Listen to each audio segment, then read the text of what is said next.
Well, well, well. Man, I was just watching you go crazy with double bass on the Berklee. What is this joint called? Berklee Shed Part 2. And You're talking about the one that was in the room. in the ensemble room. The ensemble room. The ensemble room. Yeah, my boy had the hair out there, straight punk rock style, just I went for it. I was like, you know what? I haven't had a haircut in 2-3 months. I can finesse this. I can make this a thing. I can ball on a budget. bruh. I was just talking about Matt on the shed with the crazy hair. It's just everywhere, man. Oh, we can't hear you, bro. Oh, there you go. You back. It takes a second for it to like register audio. Fellas, it's good to be back, man. It's good to be back together. Yeah. Yes, sir. Yeah. How long has it been? How long has it been since we've all like just sat down and Years. 8 years. 8 years. It might Probably have been longer. 8. It's Was probably it really? longer. Probably longer. Yeah. Because Matt left in 11, so like we talked off and on a little bit, but we never met up at the same time. Actually, Yaahn, I don't know that we've seen it. I've seen Frank since I moved to LA. That's right. Yeah, we've connected a few times. Usually Sean around and I, Man. I mean, But all of us together though, it's probably been about close to 10 years, bro. yeah, Yeah. facts. About Woo. 10. That Yeah, makes me bro. feel a little- Too long. It's been too long, bro. Yeah, man, I'm trying to get back down to that size that I was in this video. What video are you looking at, bro? The Berklee Shed Part 2, when we was in the ensemble room. You was standing up on the wall. Sean was standing next to you. JP is on the kid across from Matt. Yeah, bro. JP. Yo, those ensemble rooms were interesting. Yeah. We used to remember, I don't know if you remember this, Frank, but at one point they said we couldn't use them anymore to shed because we had like 8, 10, 15 people in the room. So then we just started renting out classrooms. Yeah, I don't know, man. I feel like in that moment that we didn't realize we were doing something so new. To me, I feel like Berklee hadn't done anything like that before. Like how we were like taking over those classrooms and like that kind of community and that whole thing, bro. I feel like it was new. Maybe. Y'all feel the same? Or We did the it shed, a different way. I don't know if they had the same sheds. Like maybe ask Dana Hawkins. Like he would know probably. Yeah. It was just, man. But we were the first to document it. Yeah. Yeah, bro. Some historic type of. And like this was recorded like on Matt's laptop, I think. Like Matt set up his laptop and used the webcam, which is probably 360p at the most. Yeah. 480p. I stand corrected. That's right. And there was this little Zoom thing I had. It was it was a Roland R09. It was like this little hand recorder. To capture the audio. Yeah, and it recorded 24-bit, and it was like it sounded pretty good. Yeah. Yeah, because that audio would have been trash from the Mac. Oh yeah, I stuck it in the middle of the room. There's probably a chair there in the middle of the room. Yep, there it is. Yeah. And then he lined it up by eye. Yeah. Trying to pull it up, man. he like this is before Final Cut and synchronized clips. Like this dude said, hold on, wait, one more nudge. There it is. I'm like, and it stayed like it sunk through the whole video. Yeah. Hey, I was happy, man. I had never had like a laptop before. So I was like, what? You get iMovie in here? We get like I didn't know any of that like DAW stuff. I didn't know Logic. I didn't, I had messed with some Pro Tools before, like Mhm. on my dad's computer, but I don't know, man. It was like a whole learning curve, honestly. Yeah. I don't know if you guys had that same type of experience. I feel like Yaahn didn't. Bro, I I feel like Yaahn did. was ahead of the game with that. Nah, bro. Like, my production started on a rolling D20, bro. Like, let's start there. I didn't even like my MySpace recordings, like on my MySpace page, bro. That was literally the D20. Like, I figured out how to sequence it and put it in song mode, and like, and I What's a would D20? Is it like a beat machine? it's an old school keyboard, bro. It's like it's like Uh, Roland's vintage synthesizers, bro. Like, and like those sounds are so trash, bro. Like, like Do you some still of the have? Do you still have some of that I, stuff? man, I got them joints on. So here's the thing. So I still got some of those CDs, and what I would do, because I didn't have a DAW, so I would sequence in the D20, and then I would play drums to what I sync. So I only had like a kick drum mic and just one overhead mic, and I plugged it all into a mixer, like a 4-channel mixer, 2-channel for the D20, 2-channel for the kick and the snare. I mean, the overhead and the kick. Yeah. And then I took the output out of the mixer and went into a CD burner that actually recorded live in real time. So I would hit record on the CD burner, then it was rolling. So I had to check the audio. I had to make sure I was at unity gain, or I didn't know what that was. I was like, as long as it's not in the red, as long as it's not red, then I'm good.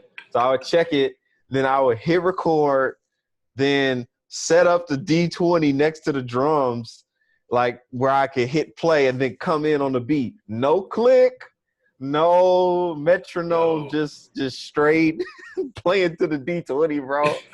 That was my dang, that's determination, man. Right. Yeah, bro. Like, I was like, oh, you could do so. When I found out about Pro Tools and you could do all that in one spot and you could see the waveform, I was like, just like, I mean, what? Yeah. So how old were you? Was this around Berklee time, or this was like before? Man, this is high school, bro. High school, yeah. This is like high school, but like freshman year high school stuff, bro. See, bro, like I'm saying, you were ahead of the curve, because when I was in high school, I wasn't using DAWs. Like, I knew other people that recorded stuff, and I was working with artists and stuff that knew how to use it, but me, like, I wasn't even there. Yeah, bro.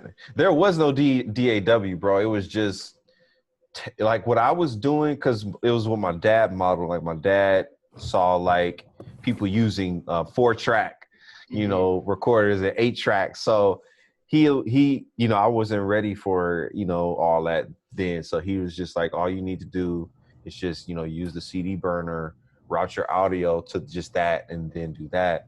So that's all I had. So I didn't come across Pro Tools until 2000, and I promise you, right before Berklee is when I got introduced to Pro Tools in 2007, late 2007 at that. I had just got the scholarship to go to Berklee. So my dad gifted me a MacBook, a white MacBook, not even a Pro, like just the MacBook, the white joint. And that's when I got Pro Tools, and it was Pro Tools Empowered 7. And I learned to record everything I had into the computer. So like I was literally taking all of my legit audio recordings, and just importing them into the computer that way. So I really didn't have experience with DAWs until Berklee. Like, it wasn't until I got to Berklee that, I was going through it's funny, like I was going through the courting phase, like Reasons, GarageBand, Logic, and it wasn't even the pro version of Logic. What do we have? Logic, what is that mess called? It was Express. Logic freaking Express, man. Yeah. We were on Logic Express, bro. What? And I never heard of that. You Bro. got it in your computer, dude. Bro, I didn't use it. Clearly. So for those of you who don't know, like when you go to Berklee, like they basically, they're like, you have to buy this laptop. This is part of your tuition. And so it's like, I don't know what it's at now, but it's like $3,000 and you're like, geez, $3,000. Like, but it comes like with Digital Performer. They equip you with all this software, Logic. Did I say Digital Performer? Yep. Yeah. iMovie. What else? GarageBand, Reason. I was using Reason. That was my Yep. first one where I like really got into it. Me And too. like, I was just programming like MIDI, and I was like, this is cool. And like using the redrum or Yep. whatever, like basically a sequencer for like, and putting all these different drum samples there. And like, but I started programming drums, and I was like, wow, I could program some crazy stuff that I'm trying to learn, like groups of 3 over or whatever, like these different things over each other, and I can hear it, like, and that can like audition the kind of part that I'm thinking of or whatever. That was. Yeah, bro, I didn't know about Logic Express, man. I must have got away with GarageBand. I got away exclusively with GarageBand. I can't believe that, man. Yeah, that's crazy. Like, Express. I started on Reason. Well, no, I started on GarageBand. And then I was like, oh, this is cool. Let me see what Reason is about. Then I got into Reason kind of for a minute because Sean Alexander was on Reason. So he was showing me that. And then I turned on Logic Express because we had to do it for class. We had to, how did you I don't know not? how I escaped, M-Tech, bro. right? Music M-Tech, technology. bro. Like, we had, M-Tech? 101. yeah. Bro, I got my degree, so. Yeah, yo, bro. I don't know how I got by. How did that happen? His Oh, no, brain man. has just like deleted it. It's like, this is Maybe. not, put it in the trash. Put it This in is the not trash, bro. important. Wiped it clean. This is not a Maybe. factor I don't in my remember survival. that, bro, at all. Bro. Logic Express. That's crazy. M-Tech 101, bro. We had to do a project in every DAW, man. Like, it was a requirement. Like, Man, I don't know what you did. I don't know. That. That's funny.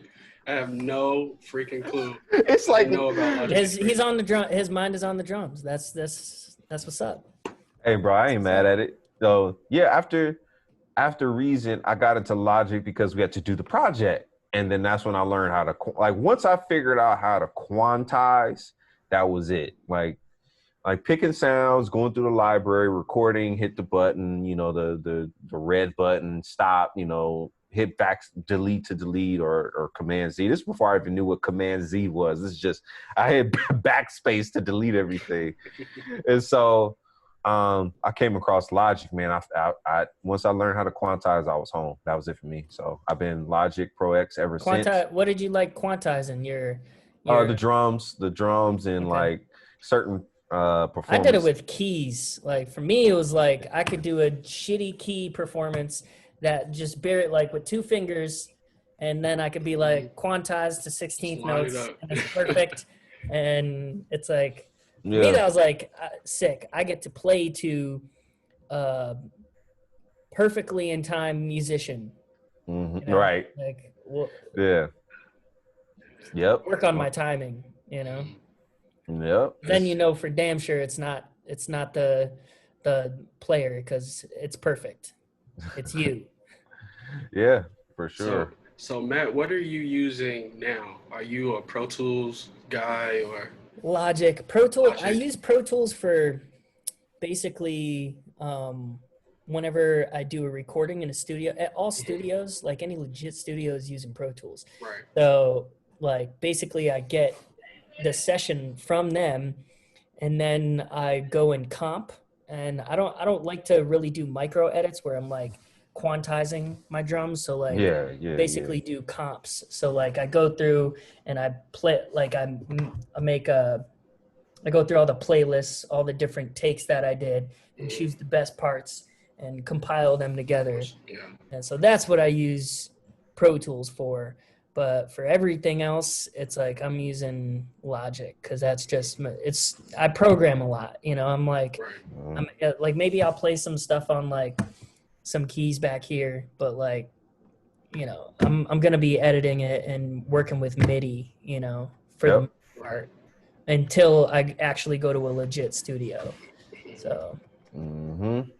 Yeah. And you do your recordings from your spot, from your lockout space? No legit recording that I have is from that space. It's just, it's not a good drum room at all. I stream from there, like on Twitch, and I make some Instagram videos from there, but like any legit recording that I'm doing is usually from that studio, Sphere Studios in North Hollywood.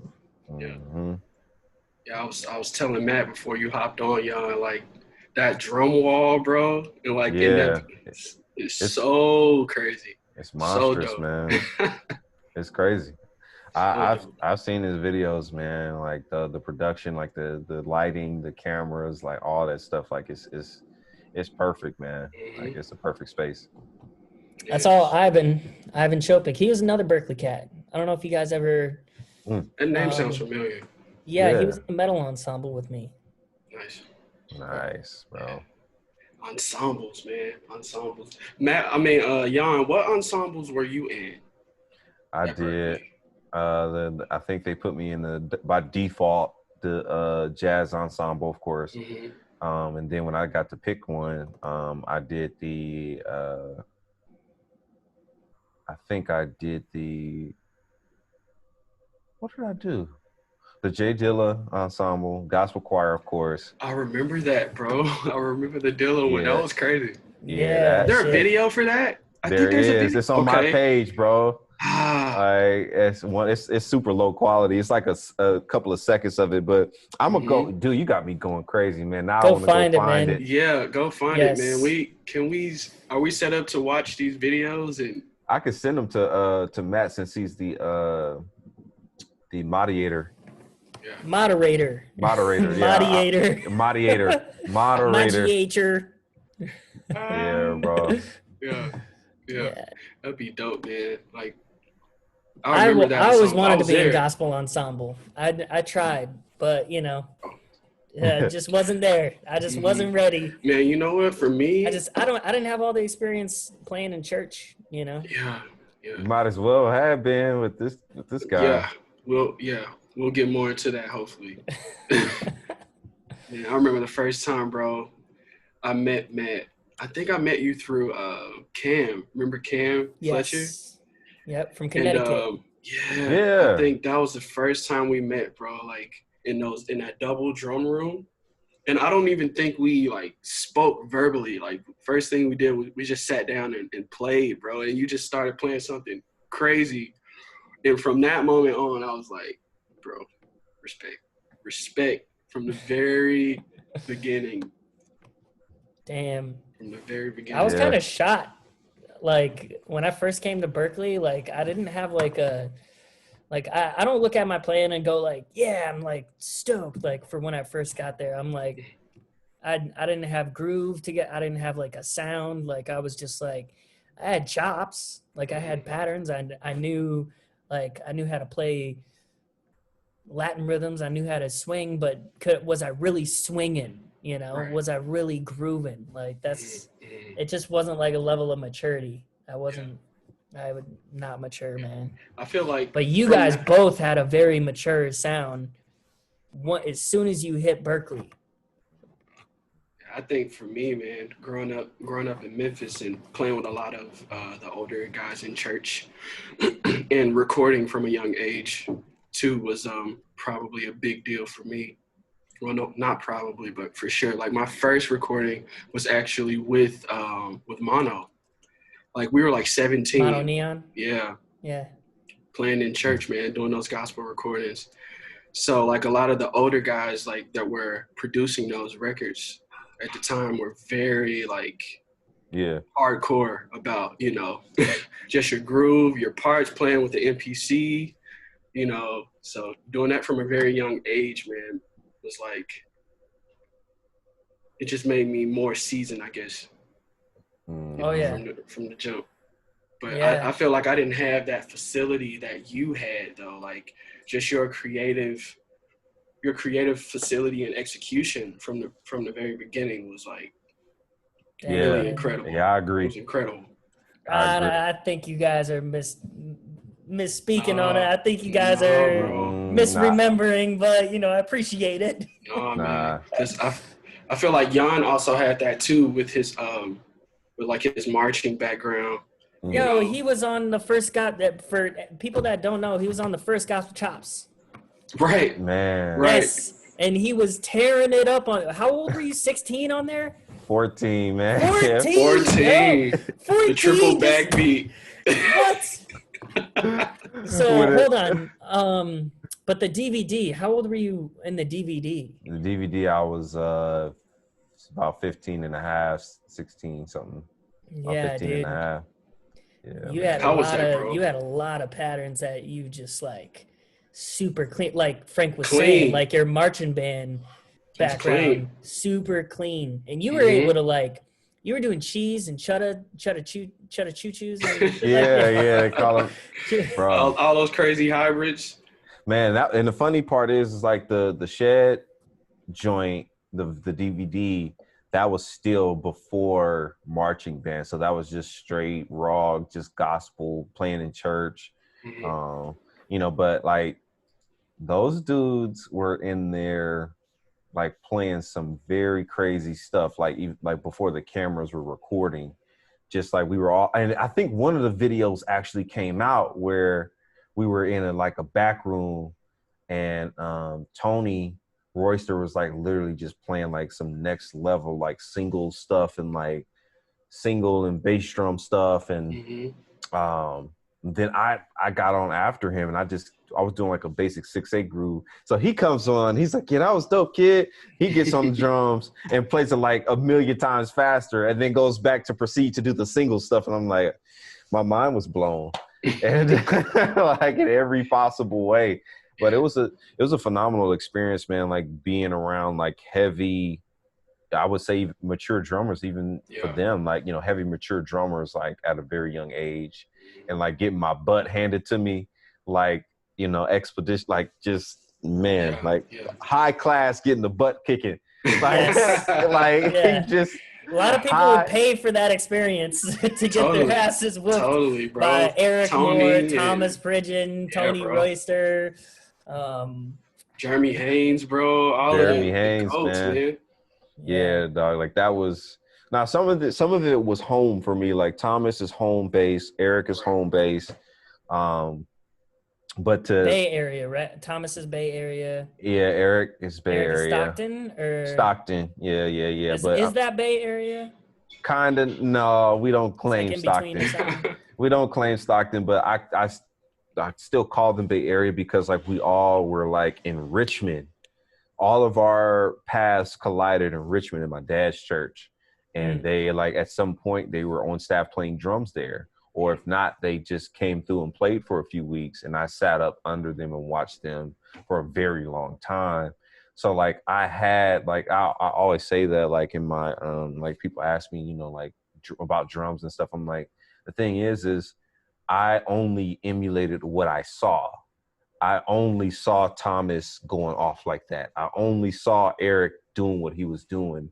So I just emulated what I saw. I never saw. Bro. Yeah. You know, and it's feel too. Like when you're like, it's not like watching a YouTube. Like I watched YouTube videos of Tony Royster and all these cats, but like there is an effect to being in the same room, present with somebody. And like I had guys that, you know, I grew up listening to as well, Abby Robles, this Latin cat from Mass. It was like being in the same room, listening to him just shred is like, it hits you in your chest, you know? Yep. It's a different thing. I mean, Matt, you came up, I remember you used to talk a lot about Joe Salins. Is Yep. his Yeah, name? he's my big mentor. Yeah. Yeah, bro. Like, and how old were you when you connected with him? He plays like multiple instruments, drums and bass at the same time, and I was so. 14, and Mm. he like connected me with Gukbi System, the Senegal West African group. He connected me with Abby. Like, yeah, I mean, he did a lot for me. He gave me gigs. We were going around to like all these different uh, schools, like middle schools, high schools, and elementary schools, and doing these music programs. And for me, that was huge because it was like I got gigs, like to have some sort of like light at the end of the tunnel. Like maybe I could make a living playing music. Like I don't know. He was, And your dad was a musician too, right? yeah, guitar player. Yep. And he was also helping me to get some gigs. So I was always around like, seasoned musicians too. But I don't know, man. I personally like I see the churches in the United States, and it's like there's something else happening there where it's like the level of talent coming out of churches is it's like, and it's because I don't know, like is what I think. Maybe it's because y'all are so young, you're growing up in church, and you're getting to see players every single week. You're like guaranteed a performance that you're seeing every single week. Yep. Like also they start to let people get on the kit once they're 12 huge. or something, or they can play some, or that after the service is over, so like I think that opportunity and that like, okay, not like get up there and I can play, like having that opportunity to maybe make an idiot of yourself or like maybe play your butt off is like. It's like for me, bro, like because it was another thing also to grow up with multiple drummers, at one church and one, so as a kid, like for me, like if I wanted to play offering or play like the benediction, like those were like, that was a big deal. Like, and you had to be able to play, just have something steady going to even get up there, so it's just, that was the thing, man. If you could play offering, if you could play. Oh yeah, bro. You play for offering? Yeah, bro. That's like the halftime in the NFL, bro. Super Bowl. It's Super yeah, Bowl. man. the Super It was Bowl a big halftime, deal, bro. It was a big deal, man. Because everybody's walking, around the church, and at some point they see, the musician section. They look over there and they see, oh look, it's like a cute little kid playing drums. Oh, that's nice. You know what I mean? It's like it's just that early exposure, and like you tapped into something that was major, Matt. And it is. It's like when you say performance every week, that's what it is. Like you're literally performing every Sunday. Every Sunday you're on a gig, you're on a tour. It's like it's a spiritual experience for the congregation, but more so like skill wise and training. You're literally trained to regurgitate a lot of music, a lot of complicated music at that, with hits, and you got to come up with like all these unique ways to set stuff up, and then But also it's like songs. Like you said, like the spiritual part too, for me is like maybe like that's one aspect about it that I've grown to like appreciate more, like getting in the zone, or getting in the flow state where you're just like playing and feeling and going with that and letting like almost like God play through you. That's what you're supposed to be doing. And so you're allowing a higher power to channel through you. That I think is like, now I get it. I didn't really get it before. Like I was like, I love like the songs. I love the chops. I love the sick shouts. But like, there's this other aspect where it's training you to tap into and get into this zone, spiritual zone where I don't know. That's I'm becoming like more religious as I get older. Bro. Normal. But yeah, I see the light now. Yeah, and it's that energy feeding off the other musicians, because 9 times out of 10, like being the youngest of the whole thing, you have like these horse whisperers like of like other musicians around you. Like the keyboard player toured for like a whole bunch of popular gospel artists, and they're bringing in their experience as the MD and teaching you and grooming you on how to be a musician instead of just being a drummer. Like you get exposed to that type of stuff too, depending on the church that you're at. But like when you have that, where that MD is like, you know, a well-seasoned MD and experience, that's another level of musicality that you get by default by just playing at church. So you have access to a mentor, which like for me, I got hooked up with Joe Salins, but it was like almost happenstance. You know, it was like I think you're like in a church, you're more likely to come across that opportunity. But for sure, yeah, I think also another big part of the development, I can't say it, another part of the was like the midnight musicals, bro. Like that was a big thing because it also gave you an opportunity to play and also be around a whole lot of other dope musicians in one place, you know? So it's like if you sat down, bro, and you were trash, bro, like nobody wanted that, man. You know, they'd be talking about you around the whole city, you know? So like that was, seriously, that was a big thing. And so for me growing up in Memphis, like those guys that were watching me were like the Stanley Randolphs and, you know, and Steve Stewart's and like just like amazing players like playing at these musicals, man. So, and it was like one group after the other. It's like, it was like 10 groups, you know, and everybody did like 3 or 4 songs. So you was just, all the musicians would just like huddle up in one spot and just be like, like that's like Berklee. Reminds me of Berklee, honestly. Yeah. That was the vibe, man. And I think about that a lot with my younger students now out here in Rancho, you know, and they don't really have access to see like other musicians on a regular, or like, you know, musicians that are their age to just inspire them and push them to want to be better. Like seeing that on a weekly basis, bro, was like, that was a huge part of like, man, I got to figure this out, man, because mainly I didn't want to get up there and be trash. Get clowned. Get clowned, bro, you know? Yeah, bro. I'm glad you brought up the midnight musicals, because the midnight musical was like the NAMM.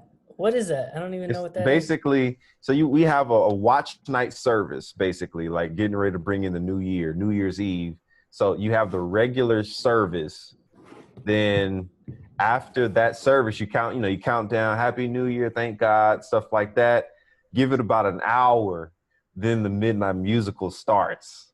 And by that point, all the other churches in the local areas already had their service. So then they all gang up to go to one location for this midnight musical. And that's where he's saying, like, you have like these 10 choirs and groups and praise dancers and all kinds of stuff, bro. Like, I kid showing you not. out. Bro, Frank, the mimes. Remember the mimes, bro? Bro, the praise mimes, bro. The praise mimes, bro. Like they will all be mimes. There. Like, I got a midnight musical, bro, and like I've seen some of this. I've seen it on the interwebs. I've never witnessed it in person, though. I've yet to have the honor. Bro, I've seen some interpretive dancing too, man. Yeah, that's essentially what it is. Yeah, it's pretty much, bro. Like, no, I'm talking like in well, that's what it is. Yeah, that's what it is, man. It was like the NAMM of church, bro. It's like the church NAMM for one day. Yeah. Like, everybody comes to one spot and everybody has a performance, like a NAMM performance. You know what I mean? It's like everyone has a moment. And like if you blazed at the midnight musical, bro, it was a big deal, man. It was went down in history. like in our minds, like it was huge. Like, bro, you killed at midnight musical. It was the top for like, and it's crazy how it like all plays together, because it's a new year. So the top of the year, you're talking about man, remember when Frank went off on that song, bro, at the musical, and he did the like that's just you call people on the phone, yo, y'all missed the musical, fam. Like, well, what happened? Oh man, you know, Matt was there and he did this crazy joint. Like, that's how it was. And this was before everybody was pulling out their phones, bro. It's Didn't have no phone, bro. You had to be there, bro. And there was, I mean, I feel like every city, it was like some sort of thing like that, you know. Like when I met when I met Yaahn and I met like other drummers from church from different states, it's kind of like the same story. Yeah. You know, it's just like a training ground, man. That you just wanted to be on top of it, you know. And like for me, like the nerves started kicking in. Yeah, man. Yeah, it was crazy. Speaking of training, I just picked up your shouts, your newest shouts, the volume 4. Oh tracks yeah, from your site, and I'm about to get into it. That's one thing I really gotta. I never got to. I don't know. We did some shouts back in the day, but it was like I never really put it together. Like that's my next nemesis. That's my bro. Guidance. Frank, bro, talk about, because I remember you had an older drummer mentor, and you guys did like live recordings together, and talk about like the choir and like that experience of like what it was like to go from just doing a service to like playing drums for something that's going to be heard by thousands of people for like, you know what I mean? Like, what was that experience like at a young age, bro? I mean, like playing for a service, I felt like you had more freedom to just kind of experiment and try stuff. You know, some things you may have succeeded at, some things may have been like an epic fail, you know. But in church, you could do that. When it came time to record, bro, that was a whole different thing. I mean, because you were playing to click tracks, and like, you know, you had to play parts, and you know, like I said, man, just growing up watching like a lot of guys like Stanley and a lot of the other drummers in the city that did that, you know, it was just really it was tough. I think the biggest thing for me was like locking in with that MPC. Yeah. You know, and if you could do that, then you were straight, you know. But also, let me see. How else was it? Yeah, right, man, what was the choir like? Where can people find like that footage? Because I know it's on YouTube, but it's a specific choir. This group was my cousin's group. I think I was like 16 or 17. It was me and Mono. And it's called Marcus Mosby. I can't remember the name of it, but it was my cousin's group. And there were tons of other. I remember you showing me this recording. Yeah, I saw it too. That's what I'm trying to. I remember this. I have to find the name Marcus of Mosby. it. Yeah. Dang. But yeah, dude, it was crazy. My man's was doing full blown sessions, bro. Like, it's one thing to like play in a service and then do like a Shed DVD, but like to do records, like the amount of discipline that it takes to do records at 16, bro. Like that blows my mind, bro. I did some records. I had my own album. Yeah, that's right. That's right. 17. I remember that. You showed it to me. I wouldn't say it was like, I don't know, man. You showed it. You showed me some tracks in my room, bro. I remember that, man. Yeah, I definitely don't listen to that anymore. I wouldn't wish it upon somebody, you know. It's like, bro. Yeah, man. Y'all were recording artists, bro. Like, nah, I was not. Nah, his was more like it was like more mature. And then another thing too, man. Before I forget, I got to shout out my first like drum teacher. It's a guy named Cedric. And I started taking lessons at the Memphis Drum Shop. We all know about Memphis Drum Shop, you know. Yeah. At 7 years old, man. And my first teacher there, he used to always stress groove and time, you know, and I hated that growing up because it wasn't the cool thing, you know, like you saw like everybody blazing and you wanted to do that because that was the cool thing, you know, but he would always be like, man, if you don't got good time, if you can't play a good groove, like, you know, everything else is irrelevant, you know? So I got that drilled into me from a very, very young age, you know, as well. And he used to take me out to, he used to sneak me into like some of the bars and clubs and let me sit in when I was like 13, 14. And, you know, with Memphis being like a blues city, you know, so that was cool. You know, a lot of those guys were older, man. They just want you to play time, bro. You gotta have somebody that's in your ear telling you to do that. Yeah. At the same time, there's some validity to like being a young guy and being like, no, this is the cool shit. Like, and knowing that the chops are where it's at. And like, there are old guys that are like, that don't have the chops anymore, never did it. And they're just hating on people that have that skill. So like, it's almost like you smell it. You smell like a bit of resentment from like older guys. It's like they're not all the guys saying like you need to play pocket are guys that are actually want the best for you. Like some of them are just trying to keep you down, keep you in your place. You know, like you haven't paid your dues yet, you haven't blah blah blah. Did you experience that growing up, Matt? Oh yeah, dude. Sure. A lot. Oh yeah. Wow. Oh yeah. People like just I don't know, just old guys feeling threatened, you know.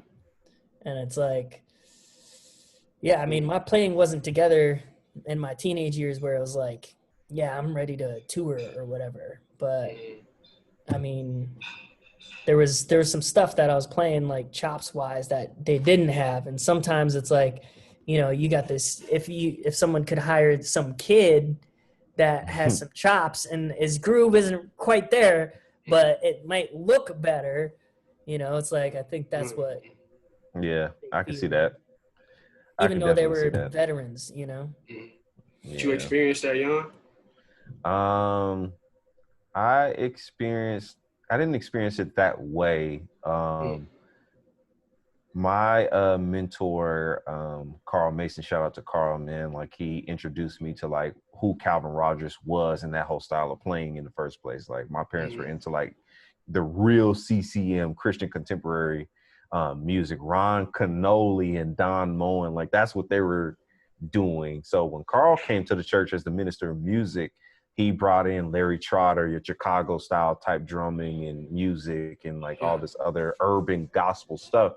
So, you know, there was a period where I started peeping what Calvin was doing and I started doing it to the point where it didn't have any context. And I'll never forget it. It was the best.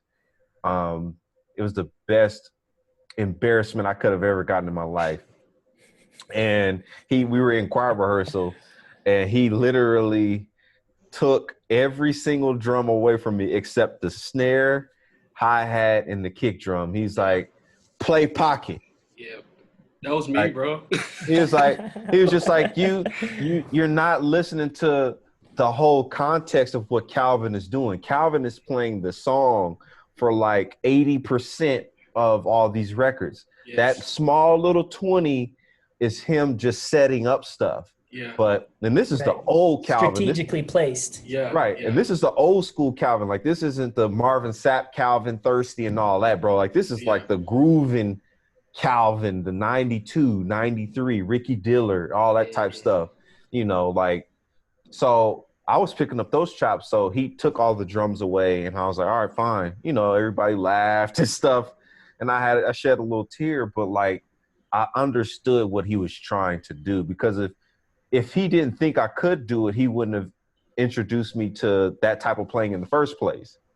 So he's like, you need that stuff, but it has to be structured. Like you said, Matt, placement and like planned sections in the song. So like, of course, the drummer's anthem of In Church, we all know, is Rain on Us. That's just like, we know this. So, even I know that.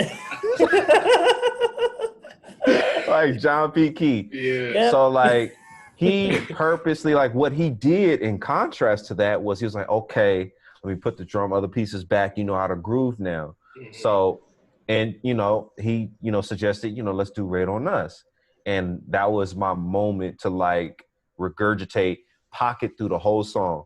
Now you have a designated section to do all of that stuff that you've practiced, all the stuff that you learned from listening Couldn't to wait Calvin. for that section. Bro.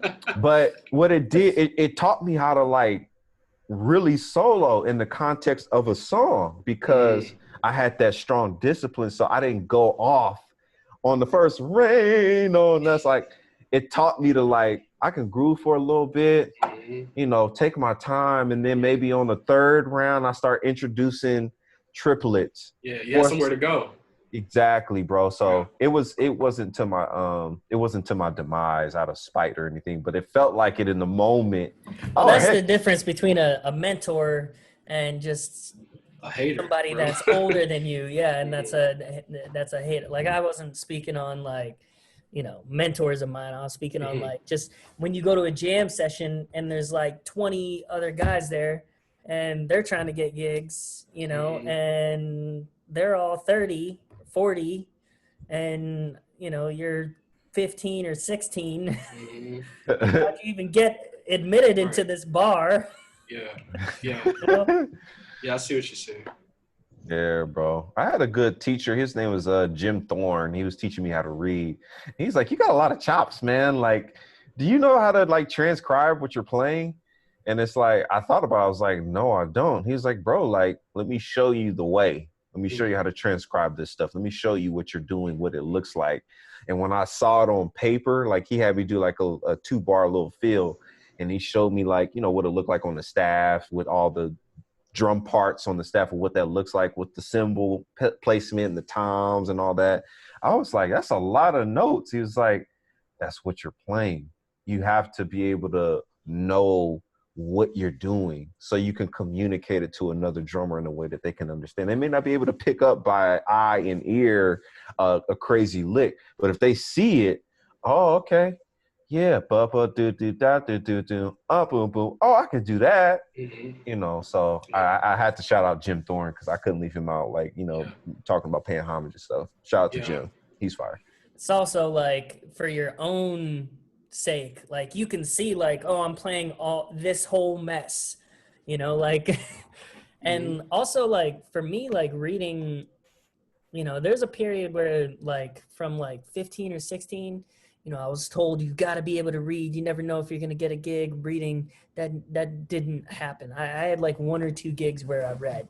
But like until I was 21, 22, I was trying to become proficient at sight reading. But like the big benefit from reading is that it gives you an actual, it turns an abstraction, which is just sound, into something you can see on paper, and you literally visualize now what you're playing, and you visualize what quarters are, what E's, what ands, us, and how those feel, and you cross reference, and it like just kind of like gives you a more high definition view at what you're playing. Yep. Yeah, I always felt like you were really good at transcribing from a young, like from like the very beginning at Berklee. So were you transcribing and writing out your own stuff like before you got there? I was not good at transcribing. I was good at being able to read. I could read, and like I mean, like I could transcribe what I was doing, but like I remember like being a teenager trying to transcribe Gary Novak playing on Toomba Island, and I struggled, man. Like I'm like, I gotta figure this out. This is the sickest stuff. How do I? And I couldn't, like, I got one pattern out of it that I was able to transcribe. But like then going to Berklee, I started to like I transcribed some Mark Juliana, some stuff like that, and but like for me it was mostly like reading out of books that got me able to visualize. When did you guys start reading? I started reading at 7. So that was just another thing that I hated, you know. In lessons, you know, all I wanted to do was play the cool stuff. But he had me in Ted Reed's Syncopation. And, There's the blue and white joint. Yeah. Yeah. You know, that one and some other like traditional books. But I hated it, bro. But you know, I'm thankful for it now, you know, but those were just like the lessons I needed. But I didn't start transcribing and doing that stuff until Berklee. Like, yeah. What about you, Yaahn? When did I start going to gym? Maybe about 13, Mhm. 13, 14. That was about the time where I was playing at my church on the Norm and kind of just, you know, got the hang of it. And so my parents were like, you know, my mom specifically was like, you need to learn how to read. My mom was a music teacher, and she got a degree in music as well. So she knew the importance of reading. So I never knew that, bro. Dude, man, she's in there. She's in the room right now, bro, teaching kids music on Zoom. What? Like, to this day, bro, she's still doing it. Like, it's crazy. That's crazy. Yeah, like she understood it because of her position being a teacher. So you need to go to somebody who specializes in that. So we went to Music Works in El Cerrito and linked up with Jim. And so I was about 13, 14, around that. But yeah, 13, 14. And so Jim made it fun because he made it all about what I like to do. He had like lesson plans for me to do, practice, bring back, all that. But he based it on like, this dude has chops, so I want him to express himself, and then I want to show him what he's doing and explore other like Dennis Chambers and like the transcriptions in his books and stuff like that. Look at what Dennis is doing. Look how that affects his playing, you know, by being able to read or all this stuff. And I'm like, yeah, I was like, I could actually Dennis Chambers can't read. Whoever transcribed his stuff could because it's like here's a transcription of a guy that can't read. Because that stuff, like when I saw his stuff and I could play it because I could read it, I was like, this hits different. Like I'm playing what he played. Like as a kid, being able to say that, like that was like the equivalent of playing in church and playing in front of like an important person. Like I'm playing what Dennis is playing. Yeah, mind blown. You know, it makes it a lot easier. Like, I mean, some guys are really good at like their ears are incredible, but like, dude, sometimes when stuff is thrown all over the kit, like, it's nice to have like something already written out. Yeah. I wasn't taught to like transcribe solos at a young age. I didn't get that until me neither. I didn't get that until later on. So Berklee. Yeah. For me. Question, bro. A little sidebar. What did you guys play when you auditioned for Berklee? Matt, start laughing. What did you play, Matt? What you play, bro? Got a match, and it was like I had come with. It never said that I couldn't have accompaniment, like a person. So I brought Joe Salins with me, and he brought his keyboard and his bass, and he was playing both at the same time. And like we go in the room, and they're like, "What? Who's this guy?" And I'm like, this is my accompaniment. This is Joe Salins. He's going to play, you know, bass and key. And they're like, well, you're not allowed to have it. And I'm like, what do you mean? I've worked this out. I don't have a track. I don't have a CD. Like, I've got this guy. This guy is my lifeline. Like, what am I play it without this guy? Like, what? They let me do it, bro. Okay. Like, they let me do it by the grace of God. And, like, it wasn't that bad, you know. I was nervous as hell, but yeah. Dang, man, I played to Black Orpheus, bro, the jazz tune, and that was a tune that it was like my Lucky Charm tune from high school jazz band, and like everywhere we went, they made sure to do Black Orpheus because it had like it was a Latin tune, basically. It's a Latin tune, and it has like a phenomenal drum solo section in Latin. I got to showcase like Latin grooves as well as a little bit of gospel chops as well as jazz.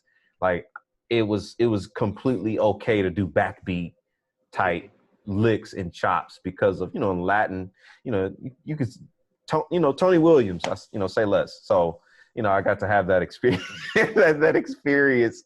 So I did Black Orpheus, man. It was my lucky charm tune. Nice. Man, I played, and I was like, I'm not getting in if I play this, bro. My teacher had me to play, what was it? It was Groovy Essentials, the Tommy Igoe book. Oh. Like one of the tracks from play along track. Yeah, bro. The cornies. And it was just like groove, man. That was, like I said, that was like nailed, man. It constantly groove. And I was like, man, I'm not getting in and playing this, bro. It's not gonna happen. Oh, I take it back, bro. Like, now you talking about audition, like to get into Berklee? Yeah, or like, to get into the school. Oh, no, I lied, You were man. thinking about the ratings auditions. That's what you were thinking about. Yes, I did. My situation was completely different, bro. Okay. I found out about All in the Song, and it was in Long Beach, California in 2007. Yeah. It was a summer program because I missed the 5-week program. So I had to do the All in the Song joint. Mm-hmm. And my audition was there. I actually played one of my original songs at that joint. I had my own track that I made a CD to, and then I played to that there. And then I got a scholarship from that program to then attend Berklee in the fall. So my experience was definitely different. Mm-hmm. Wow. Dang. Yeah, that would be impressive, having your own tune that you're playing to. Mm-hmm. It's called All in the Song, bro. And it was the whole week was based on developing that song. Like the goal was you're supposed to have a sketch, and then by the end of the week you would perform it. I already had I had a fully produced, because I came in there, like, I didn't know I was a producer. So like I came in there basically as a producer. Like, I already know my song. I already know how I'm gonna chop on it. I've already done a recording of me playing to it. So it was a different experience. Yeah. That's amazing, bro. I never knew that. I never knew your story either, man. That's crazy. Yo, bro, like people ask me to this day, they ask me, how did you what would you recommend I do, for Berklee? Mm-hmm. I'm like, my experience will never be anyone else's experience. Like, it was myself, Alicia Pillay, shout out to her, shout out to AJ Raphael. AJ was a superstar, but he didn't need Berklee. Like, he just wanted to go. But shout out to AJ, he was there. Shout out to Ryan.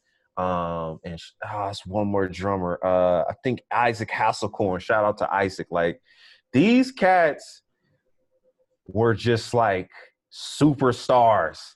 And they are now. Like, all of them have like either up to 1 million followers.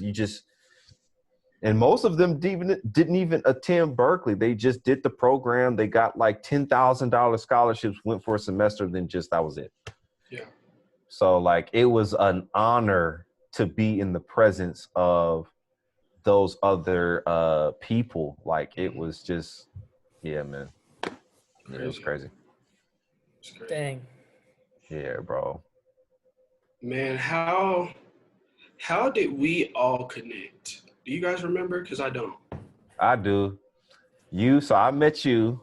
Yeah, we were roommates. Yeah, we were roommates. Then when we first met, you were like, you got to check out Matt, bro. Because this was like the first official shed that I was going to go to with you. Okay. And so you was like, yo, Matt is going to be there. You got to check out Matt. Like, Matt, it's not like what you think. And I was like, okay, all right, I'm going to check him out. And so he was like, Yaahn. Like, what's that mean? It's not what you think. What does that mean? It's because of my skin tone. That's what it is. I'm calling you out. No, it's okay. They said that. Hey, they said the same thing in the African band. Like, Joe Salins brought me in he's like, I got this amazing drummer, guys, and because they needed a drummer last minute for this gig. And then they brought me in, and the guys saw, and they're like, "Oh no, Joe!" They brought him aside. They had a sidebar with Joe, and they're like, "Yo, what are you doing, man? We can't have this white boy." Like, Joe's like, "Trust me." Yeah, like, yeah. Listen to this guy, bro. Like Frank literally gave me the run. It was they did the same like experience. He was like, bro, he's I got my boy Matt, like. But trust me, like it's not what you think. Like he's like Matt, like Matt will chop you out. And I was like, all right, bet. So when I saw Matt for the first time, I was like, I started laughing. I was like, Matt plays like they're all of us. Like he plays like me, Frank. Like yeah, bro. Yeah, he plays like us. You're talking about feel, bro. You had the feel yeah, too. bro. You may not feel like you had it yourself at that time, but I don't know, man. Bro, it's something about you already had it. I'll tell you, like in my opinion, like when you have equal velocity between the kick drum, the hi-hat, and your backbeat on the snare. It's a certain way you gotta hit the snare, like for that backbeat at a certain velocity and to get a certain sound out of the snare. Yeah, drummers all over the world, you know what I'm talking about. Get that crack. And dude, like when he started playing the first shit, dude, I was like, nope, that's it.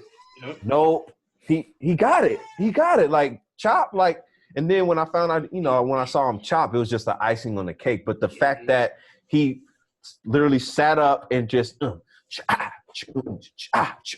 like, you don't play like everybody else, bro. Even like African Americans included. Some of us like may have like a jazz approach with the traditional grip. They don't have that backbeat, bro. Like some people don't have it. Only select few people do. So when I found out he had it, I was like, that's what Frank was talking about, it's bro. like a certain touch. So hold up. Frank, you came in, I remember it was my second semester, was your first semester. Yes. So that was 2008. Mm-hmm. When'd you come, Yaahn? It was fall of 2008, right? Fall of 2008, yep. Yeah. Mm-hmm. Okay. Just burning it in, yeah. Mm-hmm. Yeah, bro. And from that point, man, we were like, I don't know, like the Shed crew. Yeah. Like it was just like, I remember every weekend, like once I started hanging around you guys, like, you know how most people in college like to go to like parties and stuff, and I did a little bit of that, but I was looking forward to like Fridays, bro, like Fridays and Saturdays where you could get those classrooms and be there to like 2 and 3 a.m. Yeah, bro. You know. Yeah, the ensemble rooms when we were first doing those, you could only be there till like midnight or something. Mm. And then we got kicked out of there. And then once we started doing the classrooms, we found, like there's a security guard that walks around and he knows we're just shedding. We're not drinking. We're not smoking. We're not doing anything but like just shedding. So like he would let us just lock up after you guys are done. Yeah. Like we were in there till like we could go to 2 or 3 in the morning. Yeah. And I think they stopped that before like I left. So that was only like a small window, you know. It was a very unique time, you know, yeah. I think. So there's a similar situation where like basically had to like get people to sign a petition. Like they didn't want drummers like keeping their stuff down the hall in Mass Ave, like because like there's a few guys they would leave the drum kits just set up, and I was like, well, I was trying to find they were gonna make us reset up our kit every time, and that's like, it's like, dude, you know how long it takes to set up a kit? 20-30 minutes, and break it down 20-30 minutes every day. I'm wasting an hour. That's an hour of practice time. It's like, so basically ended up to where like they would let us keep 2 kits set up on each floor. There was like 8 or 10 practice rooms. I remember that because I don't think, Matt, you weren't on our floor, were you? I was on third and fourth floor. Because me and Yaahn were roommates, and I think also JP had a room right across.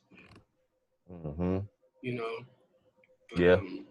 Man. Do you guys miss practicing and having cats just like come over and just be like watching you practice, just watching what you're working on, like watching you try to sort something out? Bro, man, I'm an introvert, so I always got weird about stuff like that, bro. Like being an introvert, bro, that stuff used to weird me out. I would almost stop like playing altogether and be like, hey, what's up? You need anything? Is everything okay? Am I too loud? Or do you need to kick me out? Or now we're just watching, bro. It's like, okay. I puppet like Right. And it's like, now I gotta chop out for these people. I gotta show them what I'm about. Yeah, man, it just turns into a whole Yeah. it's like press. Especially down at 171. Oh God, dude. It got weird, bro. 20 rooms. 20 rooms. It really got weird. Yeah, I would walk around. I would watch what people were working on. Uh-huh. I would do the same thing. I'd be like, "What's this cat?" Like I would get like uninspired, and I would get like, "Well, I don't know what to work on." Sometimes you have so much stuff to work on. You're like, I could work on anything, but what am I gonna work on? What am I inspired to work on? So like I'd walk around and just watch cats and like try to find a cat that like was playing some shit that I was like, oh.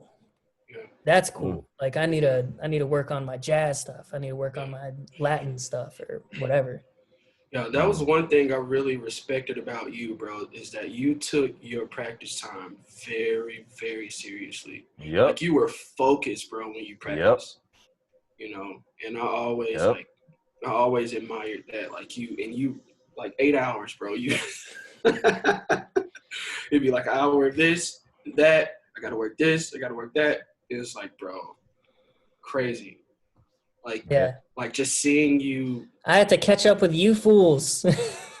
No, you were on something. You were on something else, man. Because I didn't have that focus, man. You know, especially being down at 171, like just being distracted with people who walk by, you'd be like, oh, I gotta play something dope now. Oh yeah. You know, we've all fell victim to that. Gotta play something dope now, man. Yeah. You come by the room. Hold on, real quick. Hold on. Yeah, let me put on this song, the Shed song. All right, bet. Yeah, it's over. Like,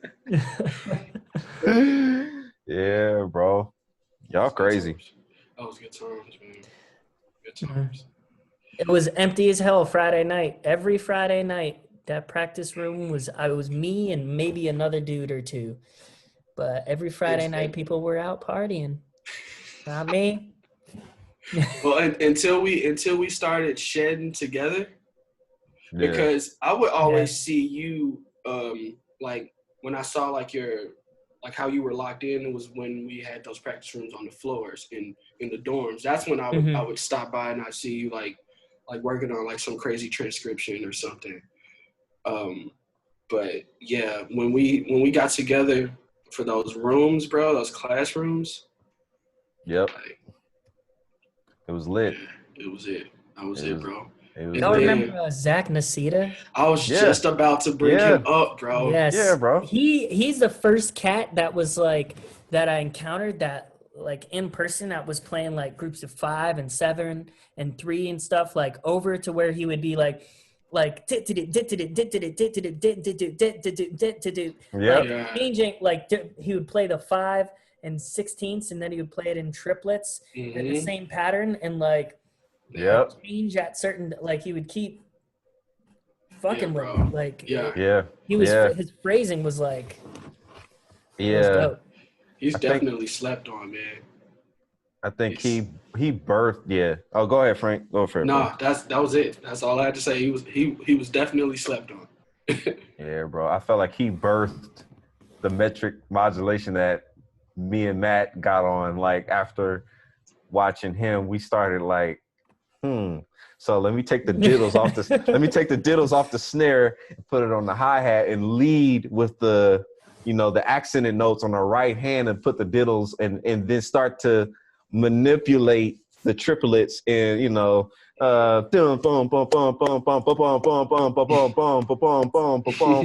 the diddles in between every hit. you know, it's like it birthed that, and then we started doing that, and then Matt started adding double bass to it, and I gave up. I was good. Nah, you had this displacement stuff where like there's this one lick I remember. It's it's a kick and then snare and hi hat and then right left. And you would go like your hand was like like you'd basically like you'd put that everywhere, and it's like a displacement because your kick would be on the downbeat and your snare in a crash would be on an upbeat, and you would just like that. I think that might have been, I don't know if that was from Zach that you were like, yo, let me go the play every goddamn upbeat there is. But I remember when you first started doing that, and it was so fast. It was like it was just it was faster than that. It was insane. And I was like, I didn't know you could get that fast with displacement. Bro, man, I think banana nuts. I think is what that. We all feed it off each other. I got that mess. I got the original concept of it. It's possible from watching Frank. I'm like, like there would be band hits that I would usually set up and do big fills. This dude would just be like, I'm like, to this day. I still do that from watching him, bro. Like this what is dude, the move? bro. What was that? I don't know what that was. That's the two crashes right here. Yeah, right. Bro, this dude, and he'll do the face with it. He'll be like, oh, I'm like,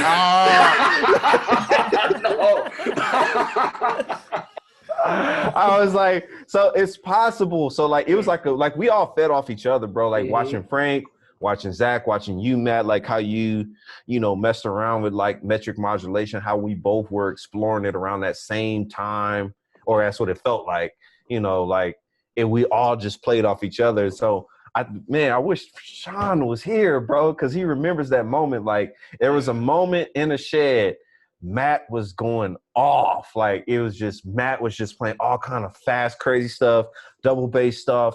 And it was still musical, but I was just like, yo, he's on this next level. Then Frank was like in his peak in his solo, doing some crazy fast, like floor tom and hi-hat accent stuff, like with crossovers, doing like doing stuff like that. Did it? You taught me that one, but it's yep. Bro, how do y'all remember all of this, bro? Dude? Like I don't remember any of that, bro. This fool, I'll never forget that mess. Like both of y'all had like these epic solos back to back. And Frank was like, dude, I was like, now it's my turn to go. And I was so frustrated. I was like, I'm tired. First of all, like I can't play that fast no more. I'm tired. And so then like watching Zach, Frank, and you with the accents, that's when I started getting to the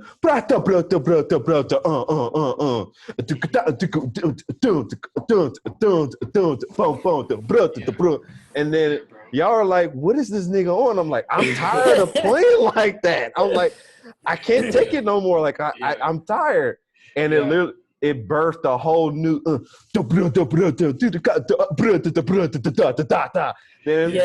your use of and then I was like, yo, what about flamming on a tom and a kick,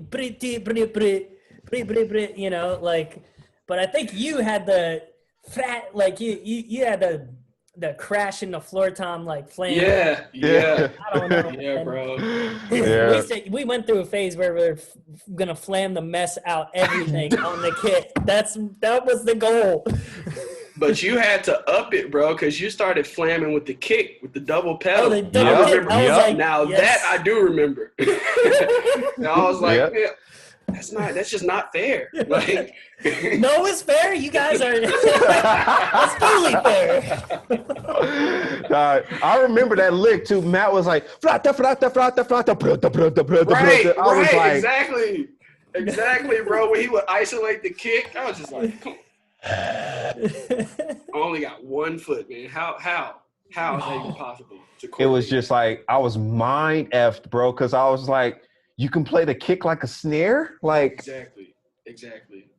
Okay. Around that.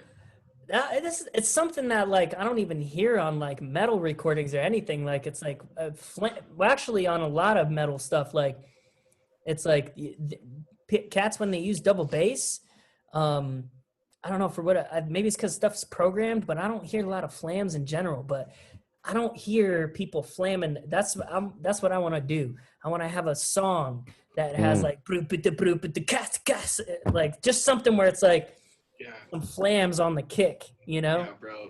Just the idea of that is just it's insane, bro. Crazy. It has some nasty potential, you know? Yeah, for sure. You know who we have to bring up? We cannot end this call without bringing up Justin Tyson. Ooh. Bro. Who just got on Instagram, by the way. He just followed me yesterday. Yes. Oh, I'm following him. I'm following him. Right now. Yeah, bro. I'm about to find him. I'm about to find him too, bro. Justin and I had like a certain chemistry with each other. I just started doing the bruta stuff. And then he comes out the blue. I'm like, JT was just a whole nother. He was just on something else too. He was able to go out to space with his ideas. Yes, like bro. It was like, and he seemed like the whole time, it was not like he was lost ever. Nope. It never really felt like that. And like, it was just a level of like, it was like professional. Like this guy's like a pro. Mm-hmm. And like, he would do like his diddles. He would do diddles on the toms. He would do doubles on the toms. Yeah.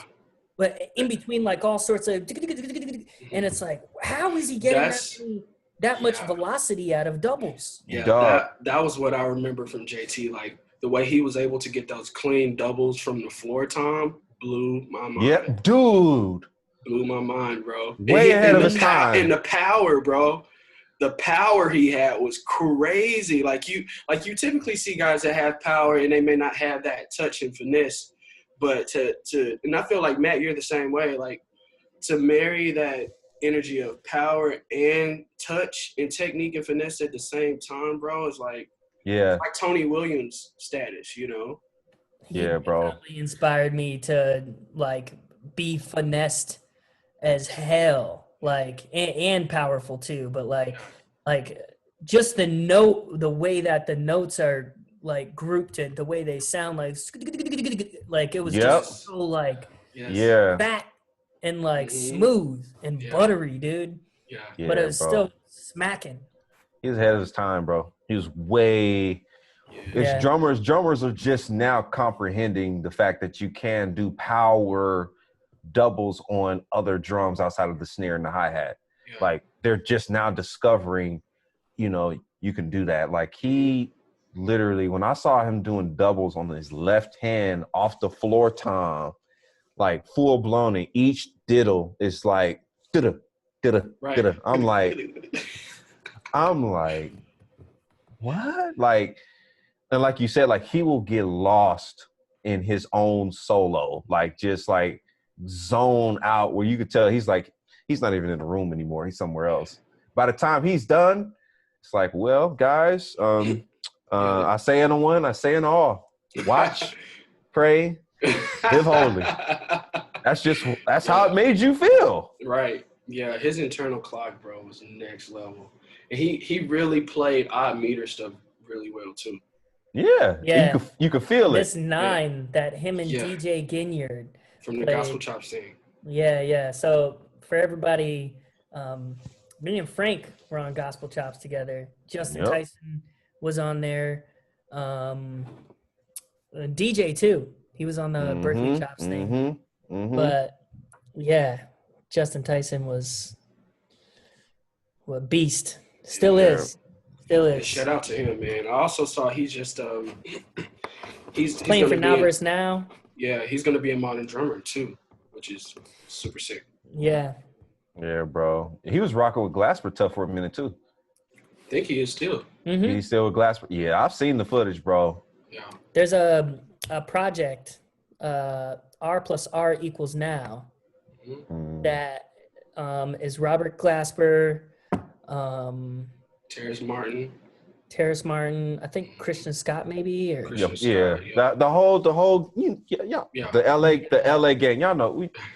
But Justin is on there, just like his sound, man, so mature. Derek Hodge on bass. Yep. Yes. Yeah. So just man. Yes, the catch. The LA crew, Blue Note.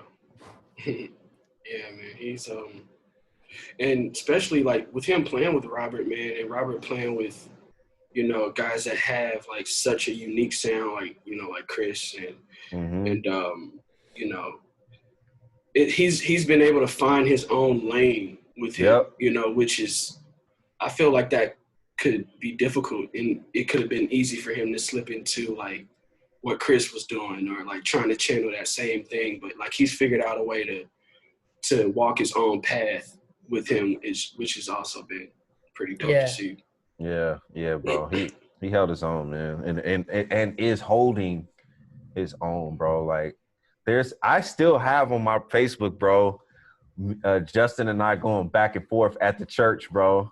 Gotta see that. It's I'm gonna send it to y'all. But we were going back send it. I can put it in the description below. Yeah, I got you, bro. Yeah. We were going back and forth. It was the Shed, Darion, JaVon, myself. Frank, was you there? It was at the church. It was at some church. Blue carpet or something. I forget. Man. Blue carpet church. No, maybe. Sean Alexander was there. I think. Remember LaDerrick? I don't know if he went, but LaDerrick was there. Yep. It was a lot of people there, bro. It was like the first. I think that was like where things changed for like forever. Was that Shed, bro? It was the moment that people got to see who everyone really was, because it was like we had all been talking and been friends, but we didn't hear each other play at the time. So that was like that night where everybody heard everybody, and everybody just started splitting off like, okay, I'm going to hang with them. I'm going to hang with these certain 5 people. And like, that was like I felt like that was like the big split. It wasn't like the Berklee 08 fall fam all together. It was like that night, everybody was like, yep, I know who's my homie and who's not. Yeah. Everyone just kind of branched off into their own, like. Literally, bro. Wow. Literally. That night, like, it was a lot of, I would just say, we'll put it like this. It was the night that people got to saw who was really about it and who wasn't, you know. We learned a lot. I got to see that video, man. Now I really want to see it. Yeah, me too. When Justin came on, like I said, ego checks and all that stuff was just like, Justin came to play. He will do that. He will he will check you. Like, yeah, it was always interesting, man, sitting down with him, bro, because it's like he could regurgitate anything you did. Anything, bro. But with the like a heightened version of it, right? Just the clarity. Like I said, like the biggest thing that just kept on my mind was the way he could get those doubles from the toms and from those dead surfaces, like how he was able to. That was crazy. He would literally play what you played cleaner, and like you feel all the. This is the perfect terminology, like being a producer, and all you guys are like, Matt included. You could feel the transients of every hit. Right. You feel the transient of the waveform, like on the tom. You see the transient. The transient is just like peaking spike, just straight clean cut transient. It's not like a small little diddle, and then the main hit is like this, and then the diddle is like, it's like, bro, it's all 127 on the toms, all 127 velocity. Bro. I wouldn't say that. It's not like because I know what that sounds like. Like I've heard that shit programmed, and it sounds like just flat. Straight, But his was like he had. I think I know what you're getting at. Like it felt like that. Yeah, it was like he was playing from like 108 to 127. Yeah, exactly. Like, and nothing really fell below there where it was like inaudible. Yeah. Like nothing was inaudible. finesse the dynamics. Yeah. There you go. Yeah, that's well put, Matt. Well put, Matt. Yeah, the clarity. Yeah, Sure, dog. All right, y'all. Well, I feel like it's hour 20 or something. Yeah, man. Oh, that went quick. Yeah, bro. man. Talking about drums. Come on, man. And It's too Berklee bad. experience. It's too bad Sean didn't get his butt on here. You know, we'll have to We got to do another do one, it man. again. We'll just have to do another. Yeah, maybe get them on a live or something. We'll figure out. I'm gonna find a way to get us to go live. Whether I need to, or whether we need to do StreamYard or get everybody on there, and then everything will be in real time. We'll figure it out. But yeah, hopefully we can get them on that, man. It'd be cool to get some of those old videos up too, so cats could see those and like. Oh yeah. Yeah, reaction videos, bro. Like those old like college videos. Yeah, bro. Now you got me ready to go back and dig. I know, right? And watch and see what really happened. Yeah. Yeah, it's gonna make me want to practice. Man, y'all already making me want to practice now. Like just, yeah, man. So yeah, bro. Well, it's been a pleasure, guys. Yeah. I love you guys. I miss you. We gotta link up. Gotta do it. Man, I don't think NAMM is gonna happen this year, but sometime we gotta. If Yaahn can get down to LA. Oh, Sean's in LA. Yeah, it's just a matter of getting me down there. Yep. So. That would be epic if we could do a shed. Oh man, I gotta prepare right now. Yeah, I gotta start preparing right now. Shut up, Matt. I gotta shoot, man. I gotta see. I'm doing YouTube videos on the norm, so I gotta save some stuff, save some special stuff for y'all, cause y'all gonna whip out some new stuff that I ain't never heard before. Man, I don't even know if I can think like that anymore. Bro, Frank, like, we all can. We all got it in there, especially like once we hear each other and we start. Like we've got like not all cats when they play together and shed together. Like some cats, it's just a battle and it's just like trying to like one up, you know? Yeah. But like we'll do that, but in a way that it's like I'm playing off your idea. You'll remind me of something. We're playing off of each other. It's like, just keep like banter. It's like banter. Like we're having a conversation. I'm gonna lose it off the first chop somebody does. I'm gonna tell you right now. As soon as somebody opened up and I hear that 16th note, it's over, bro. I already know, bro. I'm gonna lose it. Yann's classic. Bro. Yaahn always does his. This would be epic. This would be epic, bro. Hey, y'all let me know, man. Get Sean in the mix and. I'll save my comments for Sean when he comes on, but like there was something that Sean brought to the table that impacted all of us in a way to communicate to, at the time, younger brother, he's grown, he's doing his grown man thing, but like, we'll talk about that in the next video because there is a missing side of the story from his perspective, as well as like how we traded off of him to, like that keep him in his place type. But I'll say for the next one. So yeah. Cool. All right, y'all. Till then. Merry Christmas. All right, Merry Christmas, man. Love y'all, man. All right. Peace.